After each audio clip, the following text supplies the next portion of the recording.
Deck that has been solid since BT6, and this shotty here can keep it 10 toes down. Loyal to the end. Incredible. This is the Beelstarmon deck profile. What is up, YouTube? It's your boy MatteTCG here, and I got a deck that holds me down 10 toes down since BT7. Now we're in BT9, and this deck is just getting better and better by the moment. As I said before in my little somber intro, I'll show you this deck right now. Let's get into it. You'll know in my deck profiles, we're gonna always obviously start with the rookies first and build our way up, because you know your boy built himself from the ground up. Let's start it off with one of the best rookies in the game. Gabumon, the drop 2, draw 1. This pairs off well with the Eismon. You know what it is. Self-explanatory. This time in this build, I'm only running double of this Gabu just because I have other spicy techs in here, but this is pretty good with some of the other champions in the deck. You know, you draw 1, dump 1. That's one of your other backup plans. This thing is still solid. As you know, there's a bunch of decks with play costs around, especially in the mirror, but mostly with the D Reapers out here. We got the 2 Psychmon, because them D Reapers not playing, and I'm not playing with them. So that's why I got these 2 best cards in the game. The new Floodgate tech for purple. The God bless BT8. Next up, we got one that held it down 10 toes down. The loyal. Shout out to Joe Dobby from Team Never Spark. It's your boy, Gazimon. We're playing triple this time for this build because I'm a little bit tight on space, but it's the memory blocker, so you know, or you can't play no more and gain that 7 memory as long as your boy is holding it 10 toes down on here. You know what I'm saying? This is one of the best cards as well. Shout out to Joe Dobby at Team Never Spark. And of course, here's the spicy tech. Here's the spicy tech. I'm gonna put you on right now. I'll put you on right now. Gazimon X. If you need the mill so you can get the 7 cost to the drop zone or wherever the graveyard is, this is the dude to do that. Pretty much, you Digivolve, you get a free draw, and then you can trash 3. This is the secret tech. I only run 1 because this is the spice right here, because you mostly want this dude to stop the or you can play. But if you need the consistency going, this is where it's at. Next up, obviously the most obvious part of the build, the Eismon. And the Eismon right here. This is self-explanatory. The draw 3, drop 2, so you can get the 7 cost to the drop zone. And unfortunately, we can only play one of this, but it's still good because when you have a Ginkakumon, you get a free hit in. You know what I'm saying? This is too good. I'm putting you on. Then obviously a little bit of a change from my last build. We played the triple Dobermon. Obviously we don't need to play the Labramon or the Impmon anymore. This is pretty good because you can get either a purple tamer, but you're most likely getting back your Beelstars to your hand if you mill them.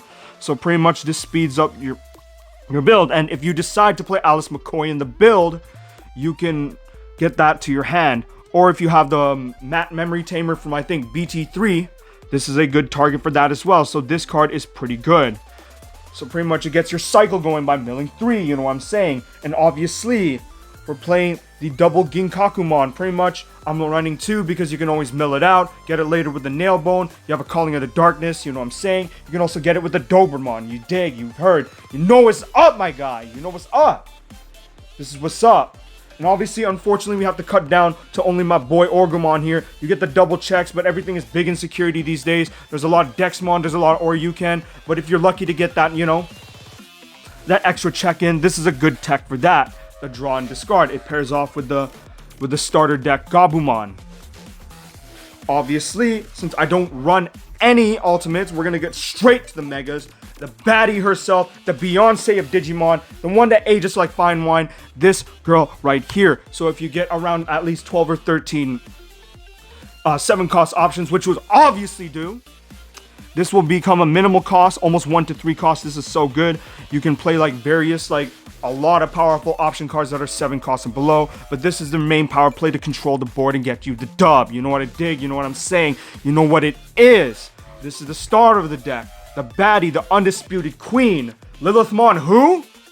This is what's up. This is what it is. Mastimon who? And obviously, the big bad terror themselves, the Black Air Force One, manifested into a Digimon card, Death Xmon.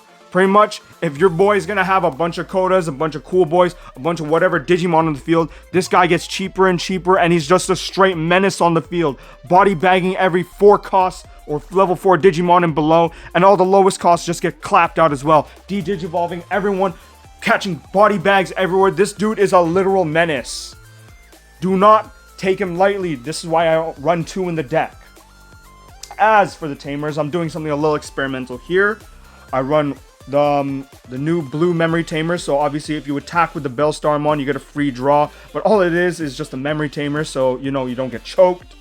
And also, it's a blue card, because you can obviously see what I'm going to show you next. And for that, I run 2 of these.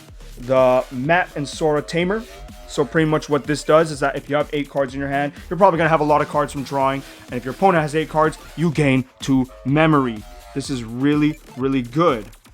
Its other effect is not really relevant because I don't run any, I don't run much for the deck. For like, mostly just for the option. But I also have a red option here, so that's why I run 2. Next up, I run one of this for the Jawalt Swarmer. Mainly because like there's still some armor rush decks that have 2 more guys on the board. You can gain 2. This is pretty easy to proc. D-Reaper, Mother still counts as a Digimon on the field, and then they'll have a second like a Searcher. So this is a free 2 memory off that. Plus it gets your Jawalt Swarmers live. For the options, it's a little bit like kind of my take. The 4 Fly Bullet. This is your creme de la creme to get rid of the level 6 or lowers off the field. This is what you use to do that and to do so. Double Nail Bone, I don't think you should run any more. 2 is, I think, a good number because you'll either run mill, draw, or just have it in your hand, or you'll proc in security, and it'll be activated later to mid to later game, you know what I'm saying? 1 Trump Sword, I ain't sure if this is relevant enough to be in the deck, but I just tacked the 1 as another purple option to have in your arsenal. I'm not sure how often you'll see level 7s, but this is a pretty good card to have on the field. And then for the other purple options that are not 7 costs, I run Miss Memory Boost. This is your other milling besides Doberman. You know, you mill 2, draw 1. It's a free memory. Crack the memory, get more memory. You know what I'm saying? I'm saying memory all the time. The other broken card in the deck, 2 Calling of the Darkness. Pretty much what you use this for to get your Beelstarmon back, to get your Eismon back, get whatever backs. Or if your Eismon fails to die in security because somehow that thing has jamming on it, which is so disappointing, use this to clap it out so you can get some free stuff back. And a lot of pluses along the way. I run only the 1 Death Claw because it's a similar thing, but you just kill a level 4 or lower. So pretty much you see an armor, clap it out, get the armor purge, get that drip off them because they don't deserve it in the first place. So that's why I use the Death Claw. And for my non-purple options, I also run the 2 Casitas Breath.